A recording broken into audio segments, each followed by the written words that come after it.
ஆசிரியர் தேர்வரையும் நடத்தக்கூடிய முதுகலை ஆசிரியர் தேர்வு இப்போ ரீசெண்டாக பிஜிடிஆர்பி எக்ஸாமை வந்து நடத்தி முடிச்சாங்க. அதில் யாரெல்லாம் பாஸ் பண்ணாங்களோ அவங்க எல்லாருக்குமே வந்து சிவி வந்து இப்போ போய்கிட்டு இருக்கு. இந்த எக்ஸாமை பொறுத்த மட்டும் நீங்கள் ஒரு பிரைவேட் ஸ்கூலில் வந்து 5 வருஷமா 6 வருஷமா ஒர்க் பண்ணுறீங்க, ஒரு கவர்மெண்ட் ஸ்கூலில் டெம்பரவரியாக ஒர்க் பண்ணுறீங்க, அதன் அடிப்படையில் வந்து இந்த எக்ஸாம் வந்து பாஸ் பண்ண முடியாது.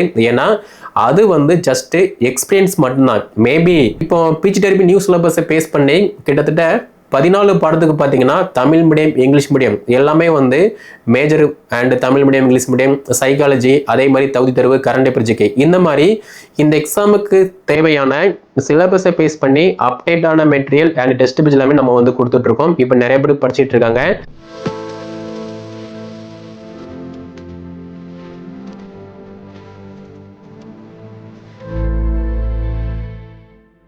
ஆசிரியர் தேர்வரையும் நடத்தக்கூடிய முதுகலை ஆசிரியர் தேர்வு இப்போ ரீசெண்டாக பிஜிடிஆர்பி எக்ஸாமை வந்து நடத்தி முடிச்சாங்க. அதில் யாரெல்லாம் பாஸ் பண்ணாங்களோ அவங்க எல்லாருக்குமே வந்து சிவி வந்து இப்போ போய்கிட்டு இருக்கு. இந்த எக்ஸாமை பொறுத்த மட்டும் நியூ சிலபஸ் கொஸ்டின் வந்து ரொம்ப டஃப்பாக இருக்குது. இதையெல்லாம் தாண்டி நியூ சிலபஸுக்கு அடாப்ட் ஆகிட்டு யாரெல்லாம் நல்லா படித்தாங்களோ, ஒரு ப்ராப்பர் டெஸ்ட் ப்ராக்டிஸ் பண்ணாங்களோ அவங்க எல்லாருமே நல்ல மதிப்பெண்கள் எடுத்து அடுத்த கட்டமாக பார்த்தீங்கன்னா இப்போ ஒரு நியமன ஆணை வாங்கிட்டு ஒரு அரசு மேல்நிலைப் பள்ளியில் அரசு ஆசிரியராக வந்து பணியில் அமர போகிறாங்க. அப்படி இருக்கும்போது உங்களுடைய கல்வி தகுதி பிஜி ப்ளஸ் பிஎட் இருக்கு. இந்த எக்ஸாமுக்கு அட்டெம்ப்ட் கொடுத்தீங்க, மார்க் வரல, சிவி வரல அப்படின்னா அடுத்த கட்டமாக வரக்கூடிய தேர்வுக்கு இந்த எக்ஸாமில் என்ன மிஸ்டேக் பண்ணீங்களோ அதை சரி பண்ணிட்டு அடுத்த எக்ஸாமில் நீங்கள் கரெக்டாக ஃபாலோ பண்ணுறீங்க, ஒரு ப்ராப்பர் டெஸ்ட் ப்ராக்டிஸ் பண்ணுறீங்கன்னா நீங்களுமே ஒரு அரசு பள்ளியில் முதுகலை ஆசிரியராக வந்து பணியில் அமர முடியும். ஓகே, ஏன்னா உங்களுக்கே தெரியும் கொஸ்டின் எவ்வளோ டஃப்பாக கேட்டாங்க அப்படிங்கிற மாதிரி. அப்படி இருக்கும்போது நீங்கள் ப்ராப்பராக படிக்கும் போதும் ஒரு டெஸ்ட் ப்ராக்டிஸ் பண்ணும்போது மட்டும்தான் ஈஸியாக பாஸ் பண்ண முடியுமே தவிர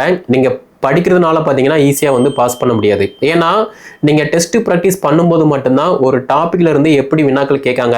ஃபார் எக்ஸாம்பிள் இப்போ நீங்கள் மேக்ஸாக இருக்கீங்க, கெமிஸ்ட்ரி, பிசிக்ஸு, ஜியாகிரபி, பாலிட்டி, இந்த மாதிரி மேஜர் இருக்கீங்கன்னா அந்தந்த பாடத்தில் எப்படி வினாக்கள் கேட்காங்க அப்படின்னு நீங்கள் டெஸ்ட் ப்ராக்டிஸ் பண்ணும்போது மட்டும்தான் உங்களுக்கு வந்து தெரிய பாசிபிள் இருக்குது. அதே மாதிரி நீங்கள் ஒரு ப்ரைவேட் ஸ்கூலில் வந்து 5 வருஷமா 6 வருஷமா ஒர்க் பண்ணுறீங்க, ஒரு கவர்மெண்ட் ஸ்கூலில் டெம்பரவரியாக ஒர்க் பண்ணுறீங்க, அதன் அடிப்படையில் வந்து இந்த எக்ஸாம் வந்து பாஸ் பண்ண முடியாது.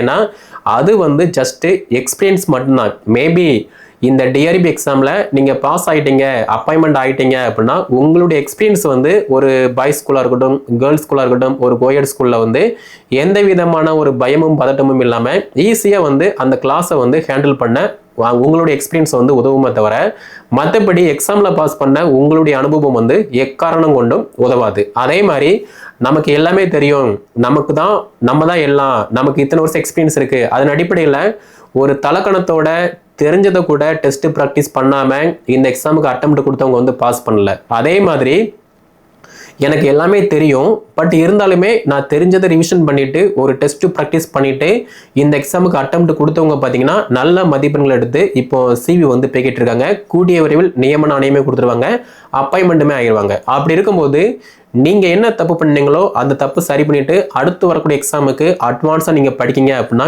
ஈஸியாக வந்து பாஸ் பண்ணலாம். ஏன்னா இப்போ ரீசெண்டாக பிஎட் முடிச்சவங்க, பிஎட் செகண்டரி படிச்சுட்டு இருக்கிறவங்க வந்து பார்த்தீங்கன்னா இந்த எக்ஸாமுக்கு வந்து படிக்க ஸ்டார்ட் பண்ணிட்டாங்க. அப்படி இருக்கும்போது காலத்துக்கு தகுந்த மாதிரி நீங்கள் மாறும்போதும் ஒரு ப்ராப்பராக டெஸ்ட் ப்ராக்டிஸ் பண்ணும்போது மட்டும்தான் இந்த பிஜிடிஆர்பி எக்ஸாமுக்கு வந்து உங்களால் பாஸ் பண்ண முடியும். ஸோ இப்போ பிஜிடிஆர்பி நியூ சிலபஸை பேஸ் பண்ணி கிட்டத்தட்ட 14 பாடத்துக்கு பார்த்தீங்கன்னா தமிழ் மீடியம் இங்கிலீஷ் மீடியம் எல்லாமே வந்து major and Tamil medium English medium psychology, அதே மாதிரி தகுதி தேர்வு, கரண்ட் அஃபேர்ஸ் ஜிகே, இந்த மாதிரி இந்த எக்ஸாமுக்கு தேவையான சிலபஸை பேஸ் பண்ணி அப்டேட்டான மெட்டீரியல் அண்ட் டெஸ்ட் பேஜ் எல்லாமே நம்ம வந்து கொடுத்துட்ருக்கோம். இப்போ நிறைய பேர் படிச்சுட்டு இருக்காங்க.